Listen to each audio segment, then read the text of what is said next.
Hey, Allie. Are you a gambling person? Do you make bets? Yes. Always bet on the propeller if it's versus flesh and bone, okay? Got it? Yeah. Always bet on that. You'll win the bet every time. Yeah, because you cut your finger in it. I did. Well, hey! Are we recording? Like for real recording? I recently got my finger caught in a propeller. That's what this video is about. Not gonna fill it full of squeamish pictures or anything. I will post the nasty stuff at the end of this video, but I just want to talk about what happened and why and how it could have been avoided. That's where we're going with this one. I don't know that hairspray would help. It's pretty bad, Rainey. It's pretty bad. Oh my gosh, we have a imposter! So how did I get my finger in the propeller? That's the question I'm asking myself when I looked down and saw it hanging on by a thread. Oh dear heavens, I've done went and cut my finger off. Yeah. You ever almost cut your finger off, Layla? If you do, it don't hurt right off the bat. It hurts after about 30 minutes. And that thing really stings a bit. In all seriousness, what had happened was the situation. We had been flying all day, thermal flying with the motors. I was teaching a thermal class for some intermediate pilots. What is that noise? Did you fart? Okay, good. As long as it wasn't a fart, I don't care. So we were flying, and this was just an evening flight. I just kind of looked. There was no wind, completely dead air. And I thought, man, this is a night that I want to go fast and fly low. And so I busted out the RPM 18 and the Moster 185. Just maximum speed demon agility fun is what I was going for. Where I chose to launch was somewhat of a tight launch space. Something I've done many times in the past. That wasn't the biggest factor, but I'm looking back, it's probably a contributing factor, and we'll get into why. I set up in such a way that I'm launching diagonally toward the high lines in my property. I pulled the wing up, I hit the gas, and as you know, with a nil wind launch, especially with a very small wing, you got to get moving pretty fast or else you blow the launch. I hit the gas and I'm booking. I immediately go into almost a full sprint. I feel the wing not lifting the way it usually does. And all this is happening in a flash too. So my thoughts are fleeting at best. And I'm thinking, okay, maybe I'm getting a tailwind. Keep running. And then I lift off the ground. Maybe I get 6 inches off the ground and I realize that I'm not gaining speed the way I need to be gaining speed. Something feels wrong. At that point, I should have quit. I should have hit the abort, but I'm approaching these power lines. I'm trying to get to a proper flying speed so I can manipulate a turn and dodge the obstruction. I looked up at my glider to see if maybe I had a tangle in the lines. That's usually what it is when it feels weird like that. Usually it's a tangle in the lines, maybe there's a stick, some debris, maybe a compression knot. These are all things I've had in the past, and in the past, on every launch, I've managed to get off the ground, gain some altitude, sort the problem out, and continue the flight. On a rare occasion, I have to land and sort it out. I mean, 19 out of 20 times, that's what it is. But this time, when I looked up at the wing, I could see the wing stalling. It was going back down. I immediately hit the kill switch, and I immediately got my hand sucked back into the propeller. So it all happened like simultaneously. Push the button, whack. You know, I mean, I can't even say it as fast as it happened. Did the landing, you know, I'm on my feet still. The glider kind of mushed down behind me. I know I've done hit the propeller. Like I heard it, felt it. I've not looked yet. And so I'm standing there and I turned my old hand around and like, oh Lord, I saw bone and flesh sticking out of the glove. And I thought, man, I've cut my finger off. I think I said it. And to the spectators, my wife kept saying I slipped. You know, Kyle slipped, but that's not what happened. What happened was as the glider was stalling, you know, it falls back behind you kind of like a drag chute. And it snatched me pretty hard because, again, I'm running at a full sprint.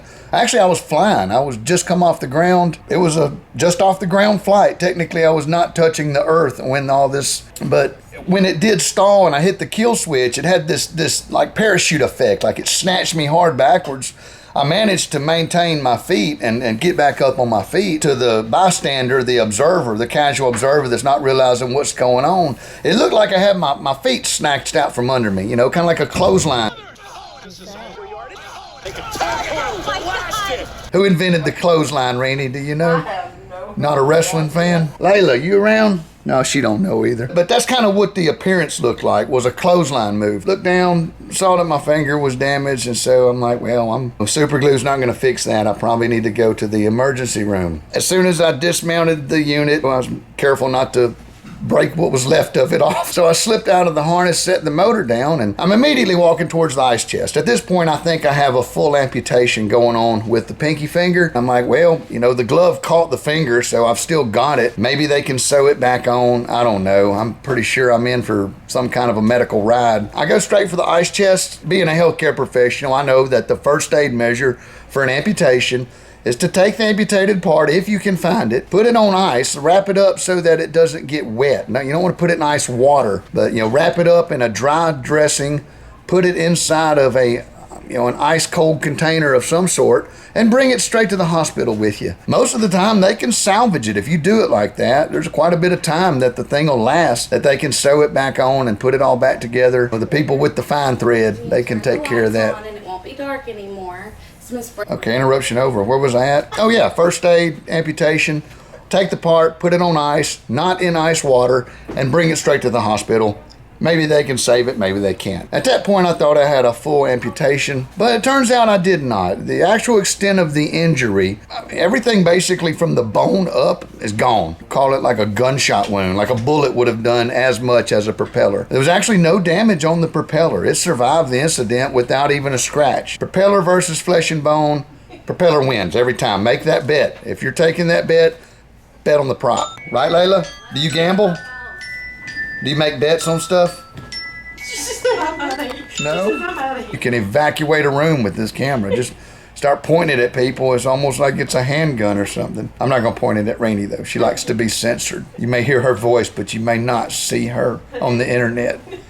She says no. Poor Layla, though. She don't stand a chance. She's going straight on the internet, Rainey. And she tries to run. I know. If you run, you're going on there.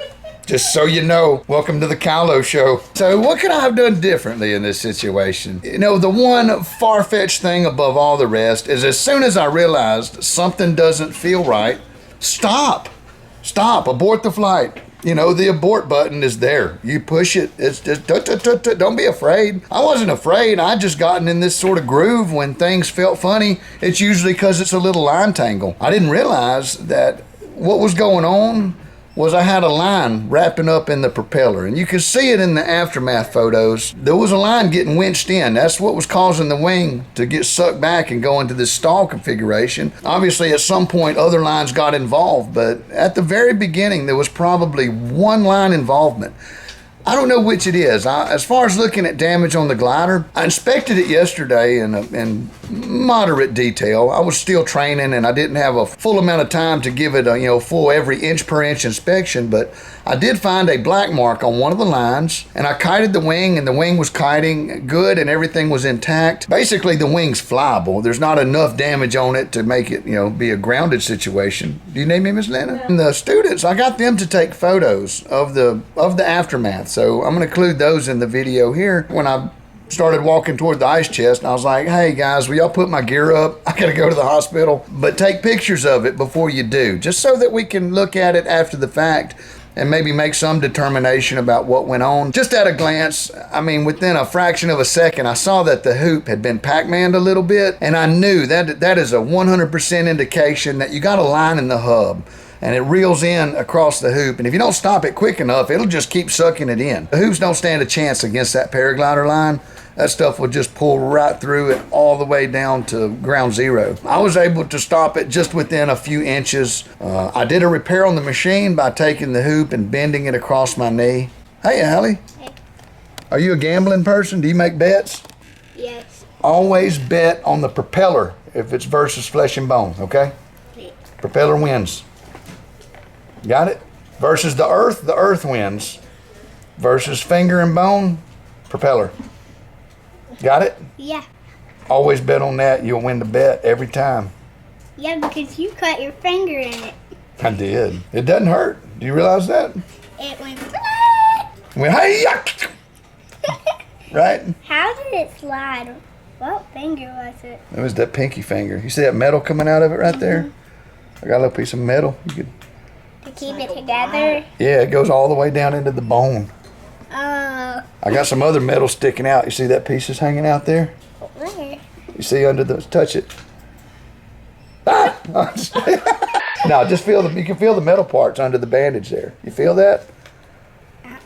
You don't feel those metal parts right there? They got some metal. I don't know what it looks like. I've not seen it yet. They told me to keep it wrapped up until tomorrow. I go back to the doctor tomorrow. Tomorrow is 15 days after the injury. How did it slice like this? It got pulled in there. Yeah, it cut right across the top of it there. I got a real gruesome picture I'll show you. You want to see the picture? So you want to see the gruesome pictures? Yes. I do too. Let's look at the gruesome pictures. If you're not into that, look away now. This is your only warning. How about that? That was good, huh? Let's go get my phone. I'll show you these pictures, huh? So there's a bit of confusion online in the chitter chatter that I've seen about whether a stronger hoop would have prevented this or better netting. And the answer is just a straight up no. When those lines go from the carabiner around the hoop into the hub like that, when they get tight, it's like an instant whiplash. And my arm, which was just on the toggle hanging out there, was in between those lines.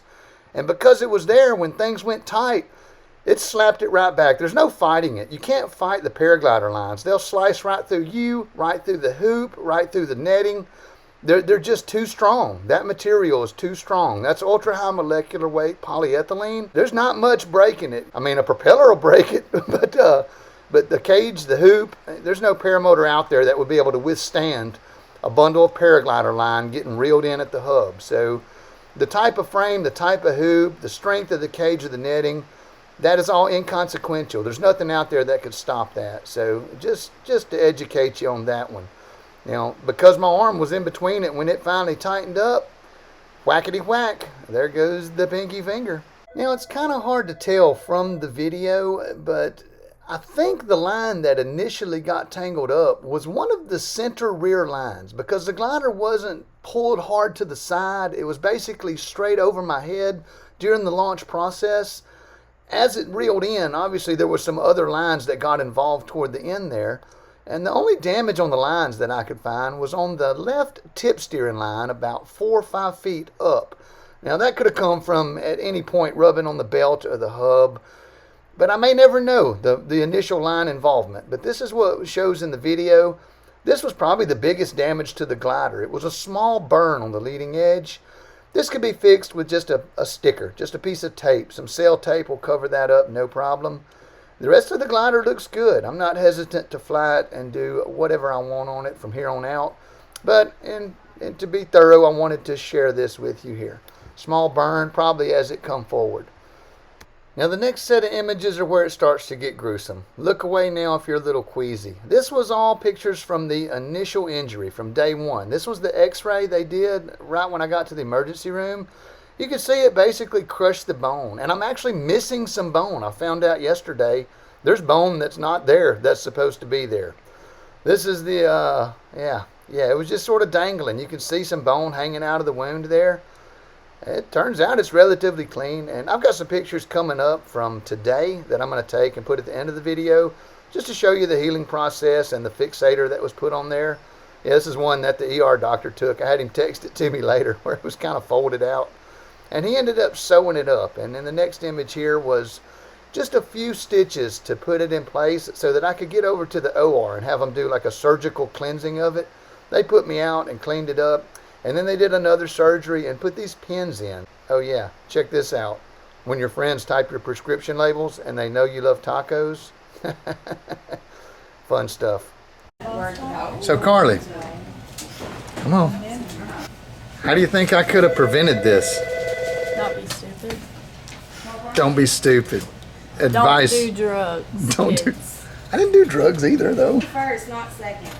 Don't do drugs. Don't be stupid. Nobody say don't paramotor either, because we're not accepting that answer. Don't be clumsy. Don't be clumsy. No, I guess to prevent something like this is don't force it. That's always the case. Don't force it. I was trying to force the launch, as funny as it is. Hey, what do you think about that hardware? Huh? Took a lick with the propeller. It got pulled back. A line was in it. I should have stopped early. I had a line in the prop. I thought it was a piece of debris tangled in the wing. Apparently at first they feel the same until things go tight. But yeah, this is today. This is what it looks like. Current day. It's healing up.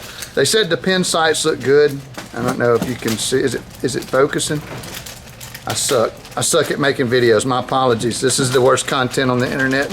Yeah, they're using carbon fiber, titanium, and stainless steel. I've identified all the components to this, but it's fixated. I've got most of the finger. They pulled the stitch out yesterday. Yeah, apologies if this kind of stuff makes you queasy. You had 2 warnings. So yeah, don't be stupid. Quit early if there's a problem or if it feels wrong. Don't try to force the launch. I just got in the habit of fixing things after I took off, and I should have stopped and reset and just taken the sweat and the tears. But I did it, and that's what it cost me, was a lick on the finger. They say go back in 3 weeks, take another x-ray. I'll put a picture up of the x-ray following this, and that's gonna conclude the video for now. Hope you enjoyed it, hope you learned something. Much love. It hurts to do that. Kyle out.